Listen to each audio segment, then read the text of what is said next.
আমি একটা জিনিস বুঝি না, বাচ্চা বড় হচ্ছে বলে মাকে কেন বড়িলোক নিতে হবে? মাকে কেন রঙহীন কাপড় পরতে হবে? মাকে কেন অনিচ্ছা সত্ত্বেও চেহারায় মুরব্বিয়ানা ভাব আনতে হবে? সন্তানদের সাথে যদি মায়েরও রঙিন থাকে তাহলে কি সমস্যা?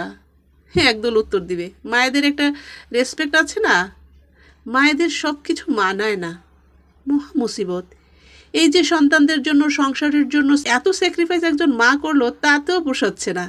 রেসপেক্ট পাবার জন্য সাজা ছেড়ে দিতে হবে, ফিকে কাপড় পরতে হবে, কিশোরীর মতো উচ্ছ্বাস দেখাতে ইচ্ছে হলে, যুবতীর মতো সাজতে ইচ্ছে হলে, প্রাণ খুলে হাসতে ইচ্ছে হলে শুধু মা বলে চুপ থাকতে হবে।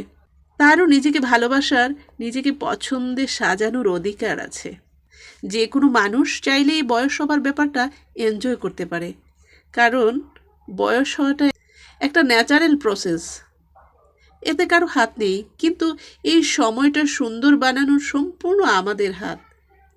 আমরা যদি আমাদের মায়েদেরকে ভালোবাসি, তাহলে আমি তাকে জিমে যেতে বলবো, নিজের চেহারার যত্ন নিতে বলবো, হেলদি খেতে বলবো। কখনোই মনে করিয়ে দিব না তুমি শেষ হয়ে যাচ্ছ। একজন 16 বছর বয়সী ছেলের মা হিসেবে আমি বুঝি, মা হলেই কেউ বড় হয় না, সংসারের সব দায়িত্ব নিলেই কেউ মানসিকভাবে বৃদ্ধ হয় না।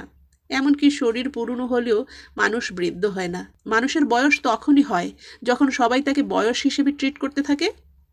সম্প্রতি কলকাতায় ঘটে যাওয়া একটা ঘটনা বলি।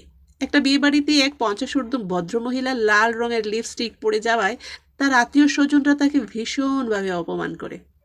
এই ঘটনা জানার পর তার 25 বছর বয়সী পুত্র সেই আত্মীয় স্বজনের উপর প্রচণ্ড ক্ষুব্ধ হন।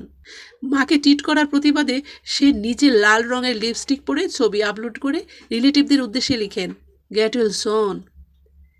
এটা দেখার পর আমার মনে হলো, সত্যিই তো, মায়েরা লাল লিপস্টিক দিতে পারে না এটা কোথায় লেখা আছে?